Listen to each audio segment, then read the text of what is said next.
How's it going, everyone? It's your boy Big D here. It's time to review Better Call Saul Season 1, Episode 10, the Season 1 finale titled Marco. This is a spoiler review. If you've not seen the episode, go to amc.com/BetterCallSaul. Watch the full episode there. It should take me less than 2 minutes to recap the episode, give you my pros and cons, and final score.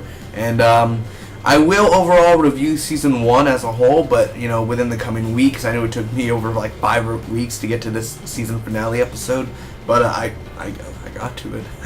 I still gotta do Justified, Helix, 12 Monkeys. I mean, I gotta do a lot of shit that I haven't done yet. So please, take it easy. Take it easy. I'll get to it. But I'm happy I'm done with Better Call Saul. That is off my list. I got it done. And wow, I was missing some good stuff. So let's get right into it.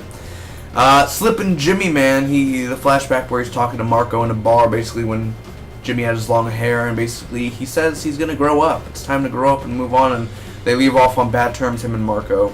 So here is Jimmy doing bingo at the, Sandpaper Crossing, I believe.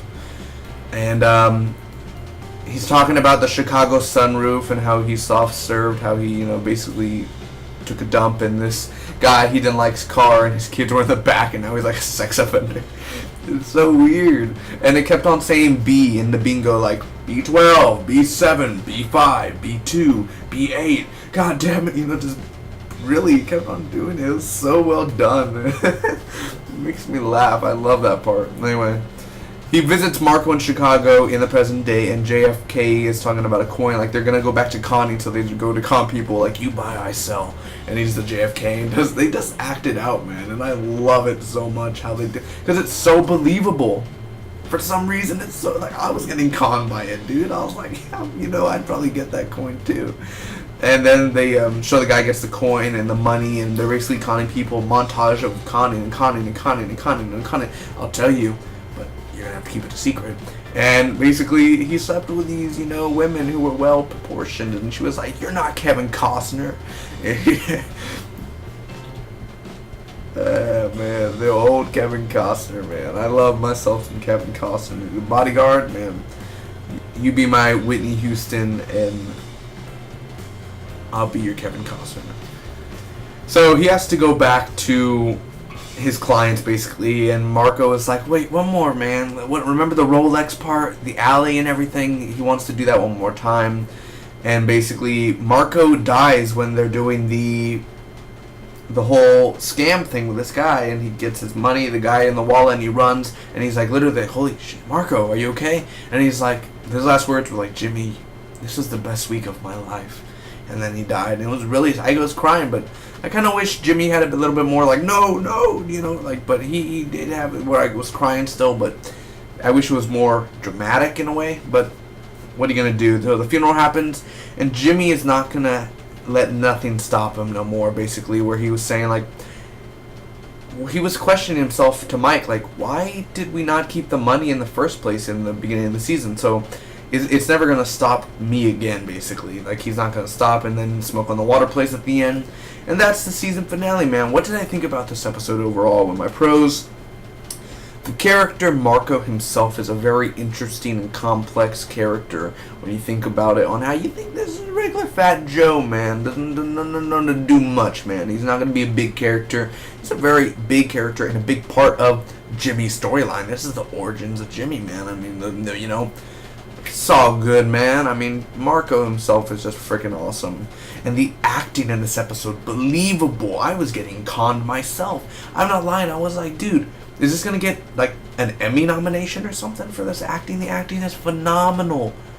I'm not saying that because I'm in love, man. Vince Gilligan is so freaking awesome. The acting is tremendous. It needs some nominations up in there. And the editing and the montage and the music going on with it is just so well made. And I was like, who thought about this? Who comes up with these ideas to make it so freaking good?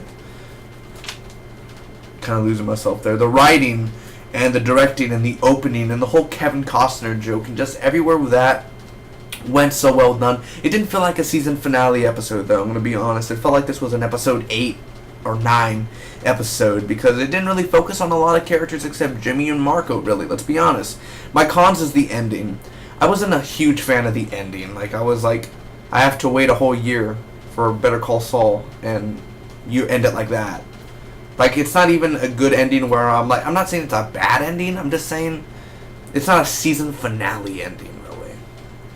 It's the way how it ended with him driving off, and not much Chuck at all. There was not much Chuck or Kim. After putting so much emphasis on them this season, you don't even give them a proper send-off in this season. I mean, they'll be back for season 2, but still, I would have liked a little bit more, closure with them, at least for what they were doing for season 1, but they'll be back for season 2.